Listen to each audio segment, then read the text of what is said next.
The beginning. In the beginning God created the heavens and the earth. Now the earth was formless and empty. Darkness was over the surface of the deep, and the Spirit of God was hovering over the waters. And God said, "Let there be light," and there was light. God saw that the light was good, and he separated the light from the darkness. God called the light day, and the darkness he called night. And there was evening, and there was morning, the first day. And God said, "Let there be a vault between the waters to separate water from water." So God made the vault and separated the water under the vault from the water above it. And it was so. God called the vault sky, and there was evening, and there was morning, the second day. And God said, "Let the water under the sky be gathered to one place, and let dry ground appear." And it was so. God called the dry ground land, and the gathered waters he called seas. And God saw that it was good. Then God said, "Let the land produce vegetation, seed-bearing plants and trees on the land that bear fruit with seed in it, according to their various kinds." And it was so. The land produced vegetation, plants bearing seed according to their kinds, and trees bearing fruit with seed in it, according to their kinds. And God saw that it was good. And there was evening, and there was morning, the third day. And God said, "Let there be lights in the vault of the sky to separate the day from the night, and let them serve as signs to mark sacred times, and days and years, and let them be lights in the vault of the sky to give light on the earth." And it was so. God made two great lights, the greater light to govern the day, and the lesser light to govern the night. He also made the stars. God set them in the vault of the sky to give light on the earth, to govern the day and the night, and to separate light from darkness. And God saw that it was good. And there was evening, and there was morning, the fourth day. And God said, "Let the water teem with living creatures, and let birds fly above the earth across the vault of the sky." So God created the great creatures of the sea, and every living thing with which the water teems, and that moves about in it, according to their kinds, and every winged bird, according to its kind. And God saw that it was good. God blessed them and said, "Be fruitful and increase in number, and fill the water in the seas, and let the birds increase on the earth." And there was evening, and there was morning, the fifth day. And God said, "Let the land produce living creatures according to their kinds, the livestock, the creatures that move along the ground, and the wild animals, each according to its kind." And it was so.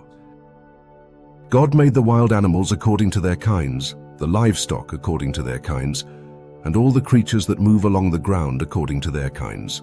And God saw that it was good. Then God said, "Let us make mankind in our image, in our likeness, so that they may rule over the fish in the sea and the birds in the sky, over the livestock and all the wild animals, and over all the creatures that move along the ground." So God created mankind in his own image. In the image of God he created them. Male and female he created them. God blessed them and said to them, "Be fruitful and increase in number. Fill the earth and subdue it. Rule over the fish in the sea and the birds in the sky, and over every living creature that moves on the ground." Then God said, "I give you every seed-bearing plant on the face of the whole earth, and every tree that has fruit with seed in it. They will be yours for food. And to all the beasts of the earth and all the birds in the sky, and all the creatures that move along the ground, everything that has the breath of life in it, I give every green plant for food." And it was so. God saw all that he had made, and it was very good. And there was evening, and there was morning, the sixth day. Thus the heavens and the earth were completed in all their vast array. By the seventh day God had finished the work he had been doing. So on the seventh day he rested from all his work. Then God blessed the seventh day and made it holy, because on it he rested from all the work of creating that he had done. Adam and Eve. This is the account of the heavens and the earth when they were created, when the Lord God made the earth and the heavens. Now no shrub had yet appeared on the earth, and no plant had yet sprung up, for the Lord God had not sent rain on the earth, and there was no one to work the ground, but streams came up from the earth and watered the whole surface of the ground. Then the Lord God formed a man from the dust of the ground, and breathed into his nostrils the breath of life, and the man became a living being. Now the Lord God had planted a garden in the east, in Eden, and there he put the man he had formed. The Lord God made all kinds of trees grow out of the ground, trees that were pleasing to the eye and good for food. In the middle of the garden were the tree of life and the tree of the knowledge of good and evil. A river watering the garden flowed from Eden. From there it was separated into 4 headwaters. The name of the first is the Pishon. It winds through the entire land of Havilah, where there is gold. The gold of that land is good. Aromatic resin and onyx are also there. 13. The name of the second river is the Gihon. It winds through the entire land of Cush. The name of the third river is the Tigris. It runs along the east side of Asher, and the 4th river is the Euphrates. The Lord God took the man and put him in the Garden of Eden to work it and take care of it. And the Lord God commanded the man, "You are free to eat from any tree in the garden, but you must not eat from the tree of the knowledge of good and evil, for when you eat from it, you will certainly die." The Lord God said, "It is not good for the man to be alone. I will make a helper suitable for him." Now the Lord God had formed out of the ground all the wild animals and all the birds in the sky. He brought them to the man to see what he would name them. And whatever the man called each living creature, that was its name. So the man gave names to all the livestock, the birds in the sky and all the wild animals. But for Adam no suitable helper was found. So the Lord God caused the man to fall into a deep sleep. And while he was sleeping, he took one of the man's ribs, and then closed up the place with flesh. Then the Lord God made a woman from the ribeye he had taken out of the man, and he brought her to the man. The man said, "This is now bone of my bones and flesh of my flesh. She shall be called woman, for she was taken out of man." That is why a man leaves his father and mother and is united to his wife, and they become one flesh. Adam and his wife were both naked, and they felt no shame. The fall. Now the serpent was more crafty than any of the wild animals the Lord God had made. He said to the woman, "Did God really say, 'You must not eat from any tree in the garden'?" The woman said to the serpent, "We may eat fruit from the trees in the garden, but God did say, 'You must not eat fruit from the tree that is in the middle of the garden, and you must not touch it, or you will die.'" "You will not certainly die," the serpent said to the woman. "For God knows that when you eat from it, your eyes will be opened, and you will be like God, knowing good and evil." When the woman saw that the fruit of the tree was good for food and pleasing to the eye, and also desirable for gaining wisdom, she took some and ate it. She also gave some to her husband who was with her, and he ate it. Then the eyes of both of them were opened, and they realized they were naked. So they sewed fig leaves together and made coverings for themselves.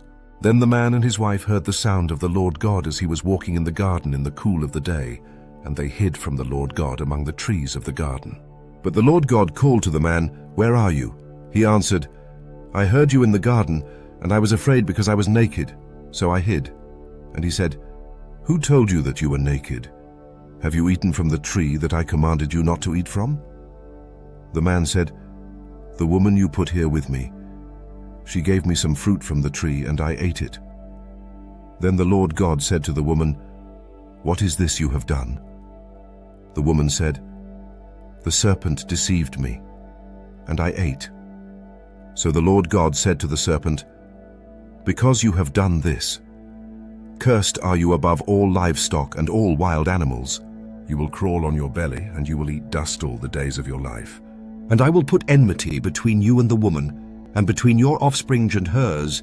He will crush your head, and you will strike his heel." To the woman he said, "I will make your pains in childbearing very severe. With painful labor you will give birth to children. Your desire will be for your husband, and he will rule over you."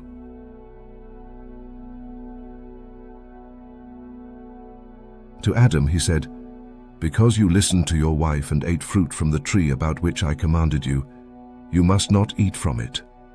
Cursed is the ground because of you. Through painful toil you will eat food from it all the days of your life. It will produce thorns and thistles for you, and you will eat the plants of the field.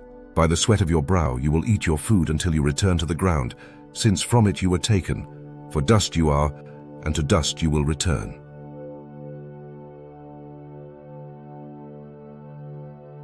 Adam named his wife Eve, because she would become the mother of all the living. The Lord God made garments of skin for Adam and his wife and clothed them. And the Lord God said, The man has now become like one of us, knowing good and evil. He must not be allowed to reach out his hand and take also from the tree of life and eat and live forever. So the Lord God banished him from the Garden of Eden to work the ground from which he had been taken. After he drove the man out, he placed on the east side of the Garden of Eden cherubim and a flaming sword flashing back and forth to guard the way to the tree of life.